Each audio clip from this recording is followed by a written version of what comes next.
Jerusalem is a place like no other. Steeped in history, this holy city is a place where the past and present collide, with modern-day restaurants, stores, and homes standing alongside historic buildings, religious sites, and artifacts dating back thousands of years. As such, countless excavations have been conducted over the years to further uncover the mysteries of this city's fascinating past, and in 2013, archaeologists were thrilled to discover an ancient tablet dated to the time of the Romans. What they didn't know, however, was the disturbing reason for one such tablet's existence. Archaeologists discover magic tablet with a chilling purpose. In 2013, the Israel Antiquities Authority conducted an archaeological excavation in the Givati parking lot, located within the city of David in Jerusalem. Considering this city has witnessed over 6,000 years of civilization, archaeologists were itching to uncover some clues as to how its ancient inhabitants lived. They were not to be disappointed. According to historical experts, the city of David was the heart of Jerusalem throughout the Bronze and Iron Age. While known for its Canaanite infrastructure, the city was also heavily developed by Judean kings throughout the Iron Age. With so much still to be uncovered about this site, the David Fellowship jumped at the opportunity to fund the Israel Antiquities Authority's efforts. While it may have appeared to be an ordinary parking lot, the Givati space was built upon thousands of years' worth of historical artifacts. It just so happened that beneath the surface of the lot lay a collapsed Roman mansion, believed to have been built approximately 1,700 years ago. But that wasn't the only mind-blowing discovery made at this site. The mansion, located at the northern end of the city of David, covers approximately 2,000 meters. What's more, it has two large courtyards adjacent to each other.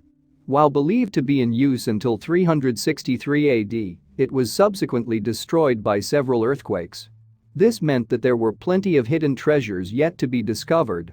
Archaeologists Doron Ben-Ami and Yana Chikanovitz spoke of the many ancient artifacts they found during the excavation. In addition to the remains of mosaics and frescoes, there were also bone and ivory objects, ceramic figurines, and gems, one of which was carved into the shape of Cupid. Unbelievably, there were even more historical phenomena to be discovered within the mansion. Throughout the structure, the archaeological team uncovered roof tiles sporting the stamp of the 10th Roman Legion, a military unit that was garrisoned in the city in approximately 70 AD. In the vicinity, there also happened to be carved bone fragments from a box that depicted the triumph of Dionysus, who was a Greek god.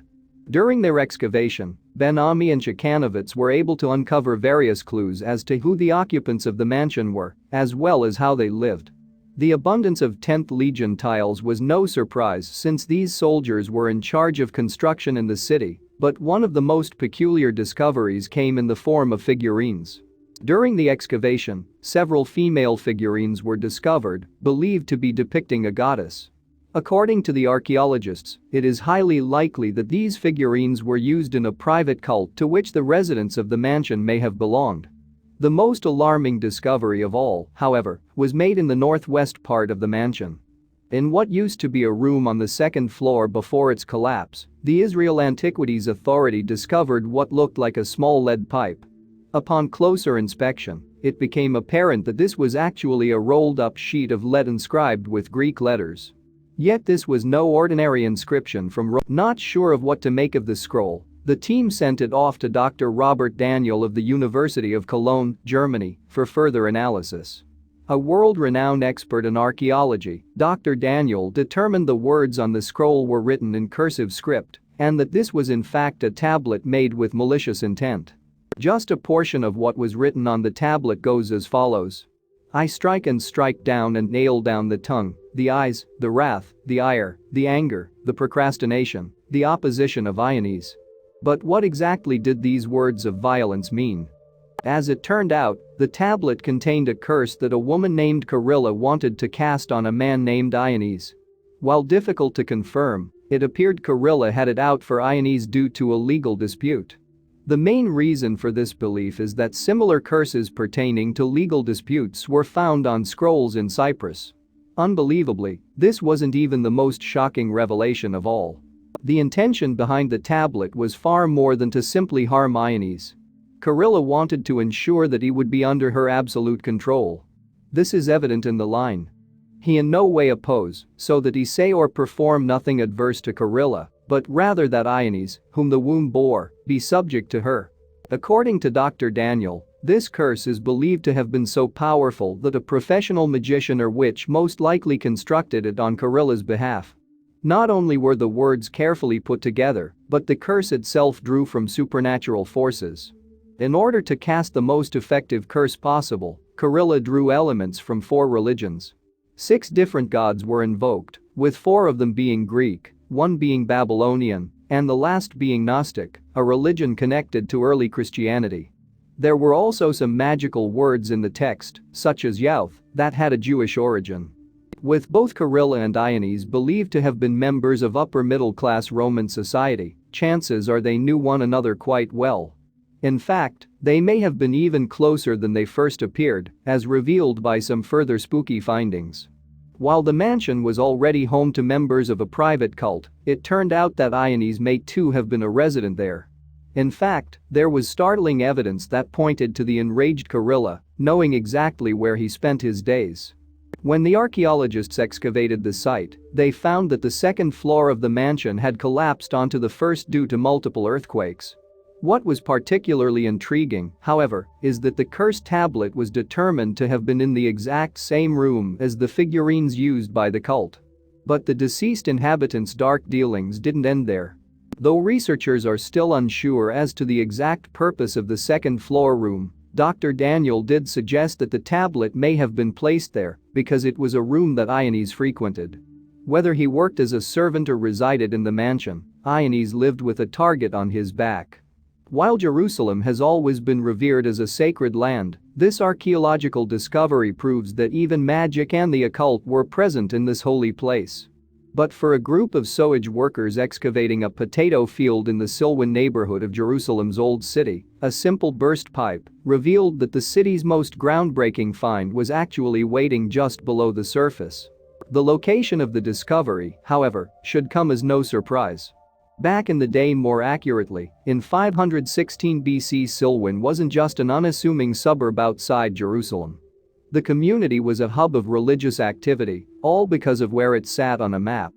If you were a Jew in the midst of your religious awakening, you went to Silwan. It had the Pool of Siloam, where you'd stop for ritual cleansing before journeying to the Temple Mount in Jerusalem. Still, Silwan was important for one other reason. The city of David was once located right in Silwan, and it had a fascinating history.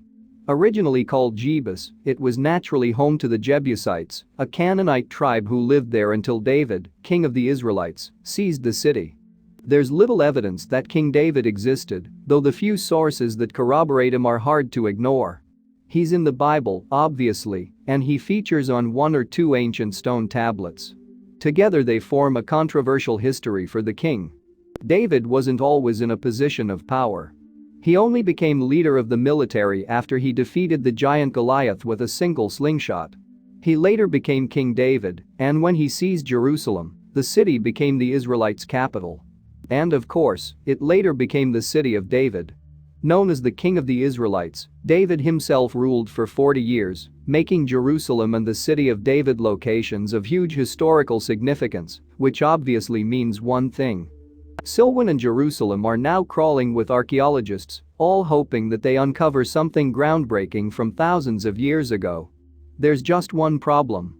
The cities have been built up and torn down and built up again countless times.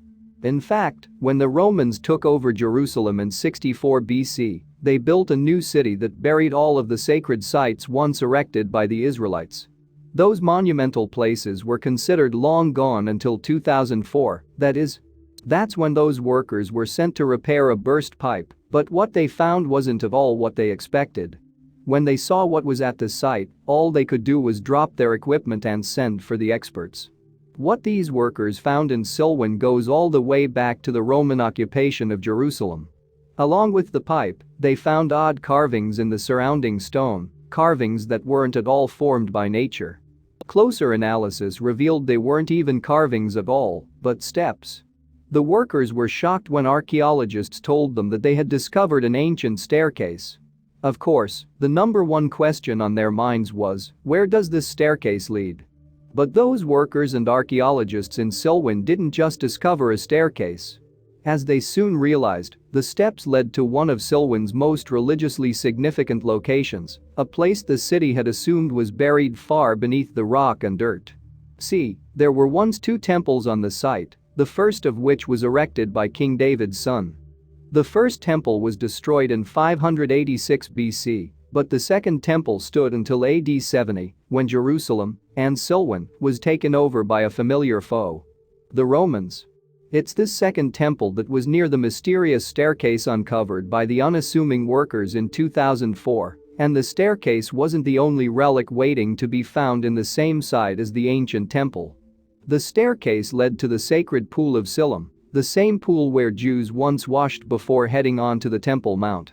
It had laid in wait for approximately 2,000 years, and it led experts to even bigger finds. Since that 2004 discovery, archaeologists have uncovered much more than the staircase and pool near the hidden Second Temple. They eventually unearthed an ancient roadway that led from the pool up to the Second Temple itself. The excavation of this roadway led to an unexpected discovery: the builder's identity. Someone had to have built the roadway, after all, but the identity of the man who did took the archaeologists and historians by complete surprise. They discovered his identity in conjunction with another archaeological find. About 100 ancient coins were found embedded in the roadway, and the dates inscribed on these coins offered up the surprising builder of the road. The dates indicated that the ruler at the time of the road's construction was Pontius Pilate, the man who, according to the New Testament, sent Jesus to his death. How can they be sure?